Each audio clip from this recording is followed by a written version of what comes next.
Bonjour à tous, c'est encore moi, le frère Fabrice, Iyemweni Oudissassa. Je vous salue et je remercie tous ceux qui se sont abonnés à la chaîne et qui surtout m'ont appelé pour qu'on puisse discuter en profondeur des sujets que j'aborde sur cette nouvelle chaîne que j'ai intitulée l'éveil spirituel. Voilà. Aujourd'hui, un nouveau sujet, un nouveau jour, du moins un nouveau jour pour mon ego, mais pas pour mon âme. Donc le sujet, c'est l'âme, la conscience et l'ego. Alors premièrement, beaucoup de gens ont entendu parler de ce terme, mais nous n'avons souvent pas l'habitude d'aller en profondeur de choses pour savoir précisément ce que c'est.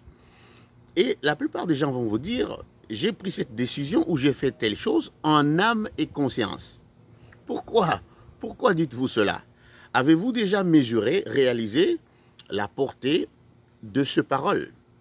Bref, qu'à cela ne tienne, aujourd'hui je vais quand même tenter d'expliquer, en fait c'est très difficile comme exercice, je l'avoue, de vous expliquer en quelque sorte l'âme, la conscience et ensuite le soi tridimensionnel. Donc premièrement, une remarque à faire, c'est que je sais que le terme âme a une connotation plutôt ésotérique ou religieuse pour plusieurs. Alors, que vous soyez athée, que vous soyez musulman, chrétien, hindou, bouddhiste ou que sais-je encore, ou que vous croyez aux ancêtres, vous êtes d'abord une âme. Vous n'avez pas besoin d'accoler à cela une quelconque étiquette religieuse, puisque c'est ce que vous êtes. Voyez-vous? Alors, donc, lorsqu'on lit par exemple dans Psaume 82, verset 6, on voit, il est écrit que vous êtes des dieux, vous êtes tous des fils du Très-Haut. Donc la première question que j'aimerais poser, cette parole est adressée à qui? D'aucuns vont dire, oui, mais c'est adressé aux enfants des dieux, etc. Non, cette parole est adressée aux humains. Parce que précisément, lorsqu'il est dit dans la Bible, créons l'homme à notre image, ou Dieu créa l'homme à son image, il ne s'agit pas du corps de l'homme, voyez-vous, parce que le Créateur n'a pas des cheveux crépus comme moi. Il n'a pas non plus la couleur de la peau que j'ai, ni la couleur de la peau de Nicolas Sarkozy, hein, voyez-vous. Donc, lorsqu'il est dit que l'homme a été créé à son image, je vous dis précisément qu'il s'agit de l'âme de l'homme. Et c'est cela qu'on va essayer de comprendre ensemble aujourd'hui. C'est très important de savoir comment vous fonctionnez, parce que la plupart des choses qui vous échappent, la plupart des choses qui vous compliquent, lorsque vous allez prendre la peine de savoir précisément comment vous fonctionnez, vous allez voir que cela va devenir parfois très simple pour vous. Donc, je disais que l'homme, dans son essence, c'est l'âme en fait. Et à partir de ce moment-là, lorsque le Créateur a créé une âme, il a doté cette entité de toutes les caractéristiques, de tout le potentiel divin. Donc l'âme est précisément d'essence divine. Vous savez d'abord le terme essence, c'est un terme, on va dire, des alchimistes. Ça veut dire que lorsque vous prenez une matière, une substance, que vous la dépouillez, vous la purifiez, vous enlevez tous les encombrants, tous les accessoires qui ne constituent pas sa nature, vous filtrez, parfois vous distillez, la substance qui reste, qui constitue vraiment cela, c'est l'essence. Et l'âme est de cette façon-là. Donc, lorsque on débarrasse de tout l'humain, ce qu'on trouve en lui, c'est l'âme. Et cette âme-là est de la même nature que le Créateur. Donc, tout ce que le Créateur sait, l'âme le sait. Tout ce que le Créateur peut faire, l'âme le fait. D'ailleurs, c'est pour ça que, lors des vidéos précédentes, je vous avais dit que il ne s'agit pas d'une entité qu'on appelle le diable qui inciterait les humains à faire telle ou telle autre chose. Et même que la Bible vous a dit que lorsque vous tombez dans une tentation, n'allez pas accuser Dieu. Ne pensez pas non plus à un tentateur. Il est écrit que c'est lorsque la convoitise est conçue en vous, elle enfante le péché, et le péché, une fois consommé, produit la mort. Vous êtes donc précisément à l'origine de la réalité de votre réalité. Donc aujourd'hui, on va essayer de comprendre, parce que d'aucuns pourraient dire, non mais moi je n'avais pas décidé de naître dans telle famille, je vous dis que vous l'aviez décidé. Je n'avais pas décidé de porter telle chemise, je vous dis que vous l'aviez décidé. Je n'avais pas décidé de connaître tel accident, donc de tout ce qui vous arrive d'une manière ou d'une autre, vous le décidez. Non seulement vous le décidez, mais vous subissez également, on va dire en quelque sorte, l'influence des autres consciences, des autres âmes. Même si l'âme n'est pas tout à fait la conscience, d'ailleurs c'est l'objet de cette vidéo. Bref, donc je vais essayer de dire ce que c'est que l'âme, telle que moi je la comprends naturellement. Je vous dirais que c'est très difficile de définir l'âme. Ce n'est que par un travail intuitif que vous allez pouvoir savoir ce que c'est que votre âme. Donc la première question que j'ai l'habitude de poser aux gens, c'est de savoir que lorsque vous dormez et que vous rêvez, mettons vous êtes aux États-Unis et là vous rêvez que vous êtes à Kinshasa ou au Sénégal, en train de manger ou de parler avec des gens. Vous le faites avec quel corps? Puisque souvenez-vous que votre corps, ici, est dans votre lit. Si vous me dites, c'est mon cerveau, mais je vous rétorque que votre cerveau également est dans votre lit. Donc c'est ce qu'on va essayer de comprendre aujourd'hui, comment on est fait, comment on fonctionne. Et je peux déjà, d'ores et déjà, vous garantir que lorsque vous allez comprendre précisément comment fonctionne votre âme, vous allez voir votre vie va devenir facile. Vous allez devenir le véritable maître de votre destin. Voyez-vous? Alors, je vais d'abord prendre un exemple de la Bible rapidement. Je ne vais pas lire, je vais dire pour ceux qui le savent. Il est dit que un jour, Jacob, Yacouba, avait vu une échelle qui partait du ciel jusqu'à la terre et que des anges descendaient, montaient et descendaient à travers cette échelle. Et qu'à un moment donné, Jacob s'est saisi d'un ange et lui a dit, tu m'es béni. Alors, dans la Bible, on dit l'Éternel ou l'ange de l'Éternel. Bénis-moi, sinon je ne te laisserai pas. Et l'ange, voyant le jour s'élever, a en quelque sorte cassé la hanche de Jacob pour que Jacob le relâche pour qu'il puisse retourner dans le ciel, entre guillemets. Voyez-vous? Alors, on nous a beaucoup dit, vous savez, quand vous lisez des textes comme ça, vous avez l'impression, déjà la première question que je me suis posée moi en lisant ceci, c'est que pourquoi, comment est-il possible même qu'un homme puisse combattre contre un ange? Et même si c'était le cas, cet ange, qu'on appelle l'ange de l'Éternel, n'avait-il pas d'autre moyen que de casser la hanche de Jacob, lui qui ne voulait rien de plus qu'une bénédiction? Voyez-vous, c'est-à-dire qu'il s'agit d'une réalité beaucoup plus importante, beaucoup plus profonde que les hommes d'église ont souvent tendance à nous le faire croire. Et donc, je vais partir déjà de cet exemple-là pour vous dire que, précisément, cette échelle de Jacob, c'est aussi l'âme de l'humain, l'âme humaine, c'est ça l'âme. Donc, déjà, l'âme est en fait le point de jonction entre le monde spirituel et le monde physique. Voyez-vous? C'est comme ça que c'est symbolisé par une échelle qui donc va connecter les deux mondes, premièrement. Deuxièmement, remarquez qu'on parle d'une échelle, donc il y a plusieurs degrés. Et donc, de cette façon-là, une âme, toute âme d'ailleurs, est appelée à évoluer, à gravir des échelons. C'est entre autres la raison pour laquelle les âmes s'incarnent, les âmes reviennent sur la terre, si vous voulez, même si ce n'est pas vraiment revenir. Je vais tenter de l'expliquer dans les minutes qui suivent, pour pouvoir expérimenter des choses. Et donc, il y a la troisième chose que je voulais vous faire remarquer, c'est qu'on parle des anges qui descendaient et qui montaient à travers cette échelle de Jacob. Et souvenez-vous que ange, je vais précisément dire messager, donc message. Ça veut dire en fait que la plupart d'informations, de messages qui nous parviennent du monde céleste, du monde divin, si vous voulez, là, du créateur, du monde de l'esprit, passent par notre âme avant d'atteindre donc notre réalité physique. Voyez-vous? Alors, une petite définition rapidement, comme je vous ai dit, ce n'est que de manière, par un travail intuitif, que vous allez savoir ce que c'est que réellement l'âme, puisque vous l'êtes. Vous n'avez juste pas pris le temps d'essayer de le comprendre. Donc l'âme est une entité d'essence du Créateur, de la même essence que le Créateur. C'est comme un morceau de métal qui au départ était gros et qu'on a fini par casser pour obtenir plusieurs petits morceaux. Donc il est évident que les petits morceaux vont conserver les propriétés physico-chimiques du grand morceau.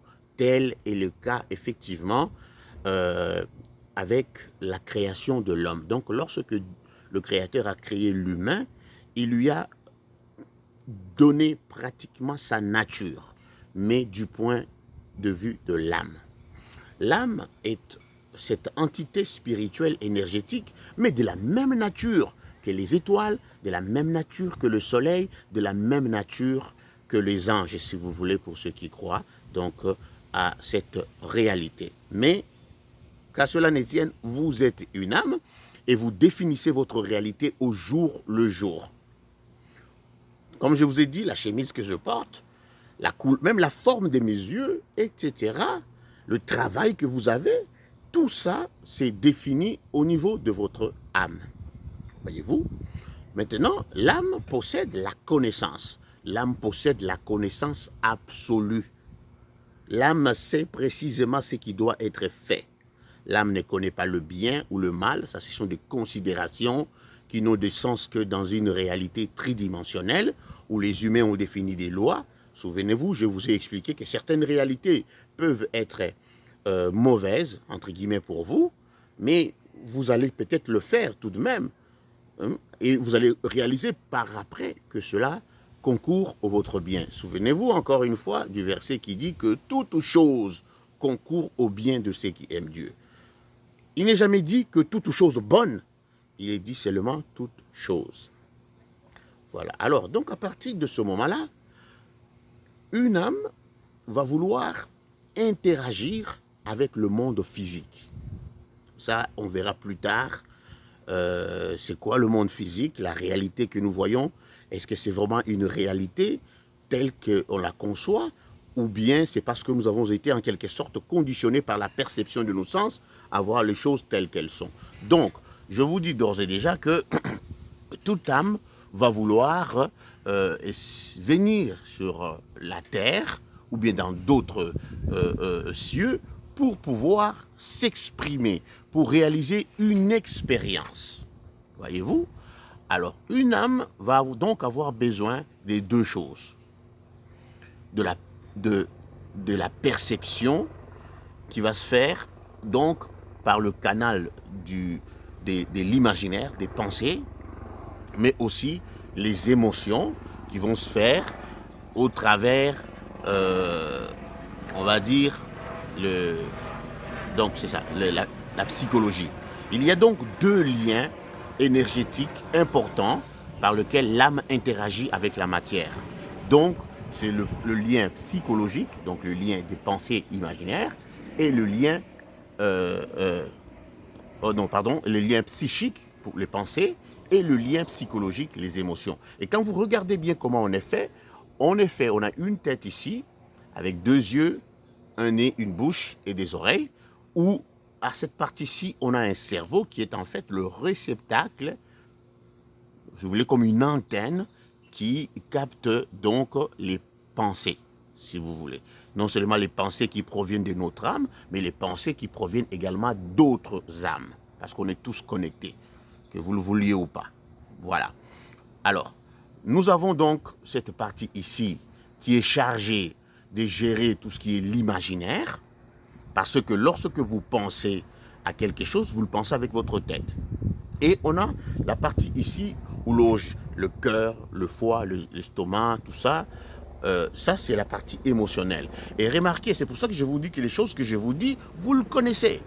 Parce que c'est ce que vous êtes. Donc, cette partie ici gère plus les émotions. Remarquez par exemple que quand vous êtes en colère, vous allez voir votre respiration va changer. Quand vous êtes en face peut-être d'une femme que vous venez dont vous venez de tomber amoureux, vous allez voir que votre cœur va battre différemment, etc., etc.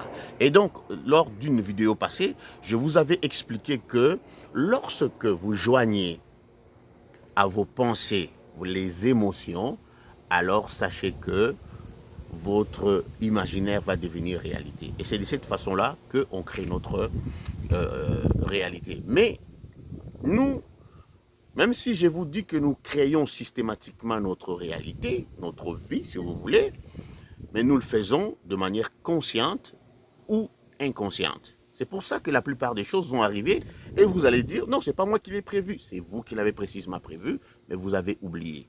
Je prendrai le temps de vous expliquer cela. Alors, ce qu'on appelle conscience, en fait, c'est justement, si vous voulez, ces liens qui est fait donc de deux formes d'énergie, psychique et psychologique, donc les pensées et les émotions, par lesquelles l'âme interagit avec le corps. Parce que comme je suis assis là dehors, je vois le soleil parce que j'ai des yeux pour le voir. Voyez-vous, je sens une brise légère du vent qui me fait du bien parce que mon corps est fait en fait de capteurs qui permettent justement à l'âme d'expérimenter ces grandeurs que les créateurs a données pour que nous puissions, n'est-ce pas, réaliser cela et expérimenter sa nature. Vous voyez? Alors, peut-être là, parce que là je suis en train de défoncer le temps, il est 16 minutes passées déjà environ, vous devez également savoir que votre âme est éternelle, elle ne meurt pas. Donc ne vous inquiétez pas, commencez pas à croire que la mort c'est la fin de votre existence, non. Non seulement vous allez continuer à vivre encore longtemps, mais sans fin finalement, dans votre, après votre mort, mais je vous ai dit également que vous allez pouvoir vivre plusieurs vies. La plupart d'entre vous en ont déjà vécu plusieurs. Et à chaque vie, vous expérimentez des choses, vous décidez, peut-être j'avais eu des enfants, cette vie-ci, je vais vouloir devenir professeur, etc., etc. Et tout ça, c'est au plaisir de l'âme qui veut se lever, qui veut atteindre donc la connaissance parfaite, qui veut expérimenter, si vous voulez, exprimer la connaissance parfaite, puisqu'elle la possède déjà. Voyez-vous? Donc, il y a tellement de choses à dire, mais ce que je voudrais dire avant de finir, c'est que l'âme n'évolue pas dans la tridimension. Voyez-vous? C'est que l'âme évolue dans une forme de multidimension. La tridimension, c'est diffère de la multidimensionnalité dans la mesure où, dans la tridimension, on a beaucoup de contraintes. Des contraintes auxquelles l'âme n'est pas astreinte. Comme je vous ai dit, la contrainte du bien et du mal. Le temps et l'espace. Hier, aujourd'hui, demain. Voyez-vous, naître, grandir, mourir. Une âme ne connaît pas ça. Dans son environnement, hein, puisque l'âme vit auprès des dieux, si vous voulez, l'âme ne connaît pas ça. Donc pour une âme, le passé, le présent, le futur, c'est là, c'est est. Tout ce qui va arriver demain ou après-demain ou ce qui s'est déjà passé, l'âme le sait. Maintenant, ça peut paraître un peu compliqué pour vous parce que nous avons l'habitude de voir le temps comme une ligne rectiligne sur laquelle on va placer des événements successivement les uns après les autres. Mais je vous dis que du point de vue de votre âme, cela n'a aucun sens. Voyez-vous? Donc, votre âme vit éternellement. Votre âme est une entité énergétique qui est de la même nature que le divin. Et alors, l'âme, pour interagir avec la matière, le monde physique, va utiliser la conscience qui est en fait en quelque sorte un lien énergétique de pensée et d'émotion. C'est ce qui nous permet en quelque sorte donc de rentrer en contact, d'expérimenter le monde dans lequel nous vivons. Alors, pour finir, l'ego, ou je peux dire le soi tridimensionnel, c'est le je suis, le physique, voyez-vous. C'est comme souvent quand vous allez dire « Ah, c'est moi qui ai décidé cela », etc., etc. Ce n'est pas forcément vous, mais en tant que tel, c'est une partie de vous. Donc l'ego, si vous voulez, ou le soi, c'est une manifestation, une d'ailleurs, parce qu'il y en a plusieurs, une manifestation de l'âme dans cette dimension-ci. C'est un peu comme si vous voulez que je vous explique, je vous donne un autre exemple, C'est un peu comme la réalité des icebergs. Vous savez, ces gros morceaux de glace qui se retrouvent dans l'océan, etc., dans les coins froids. Très souvent, la partie émergée qui sort, qui dépasse la lisière de l'eau, représente pratiquement même pas 15% de la masse globale de l'iceberg. Donc, la plus grosse masse se trouve immergée en profondeur. Et donc, de temps en temps, nous, on est comme ça aussi. Notre ego, c'est-à-dire, c'est cette partie émergée qu'on voit. Hein, vous voyez un homme, vous dites, ah, il a une grosse tête, oh, il parle bien, etc. Ça, c'est l'ego, c'est-à-dire, c'est la manifestation de l'homme, de l'âme de l'homme dans ce monde tridimensionnel. C'est l'ego, en fait, qui va en quelque sorte, si vous voulez, mettre en pratique les consignes que l'âme donne au travers du lien de la conscience. Voyez-vous? Donc, lorsque vous dites « je l'ai fait en âme et conscience », vous voulez en fait dire que la source de ce que vous avez fait, c'est votre âme, et le lien par lequel cela vous est parvenu, c'est votre conscience. Ça veut dire que vous y avez mis votre pensée et votre émotion. Et c'est ça le processus de la création de la réalité. Que personne ne vous dise le contraire. Voyez-vous? Donc, qu'est-ce que je peux encore dire? Voyez-vous que c'est un sujet vaste. Aujourd'hui, c'est encore une première partie introductive. Je vais essayer, dans une vidéo prochaine, d'aller un peu plus en profondeur pour vous montrer qu'est-ce qui se passe finalement lorsqu'on dort. Pourquoi faut-il qu'on dorme? Parce que la conscience, elle ne dort pas. Mais qu'est-ce qui se passe lorsqu'on dort, etc. On va essayer de développer cela. Et petit à petit, vous allez comprendre que vous n'avez pas à être esclave d'un pasteur ou d'un évangéliste qui vous fait peur avec la mort, comme si la mort signifiait votre fin. Non. Vous avez toujours été, vous serez encore. Lorsque j'aurai quitté ces corps, je serai encore là. Mon âme pourrait générer un autre corps, un corps de blanc ou un corps de Sénégalais. Cela ne changera rien pour lui, pour elle. Tout ce que mon âme voudrait, c'est expérimenter une réalité qu'elle désire, dont elle a la connaissance parfaite. Alors, encore une fois, je vous remercie. J'espère que je n'ai pas été trop compliqué parce que ce n'est pas des choses faciles à expliquer non plus. Donc, encore une fois, pour ceux qui veulent, abonnez-vous et puis prenez le temps de commenter si ça vous a plu. Merci beaucoup. Bonne soirée.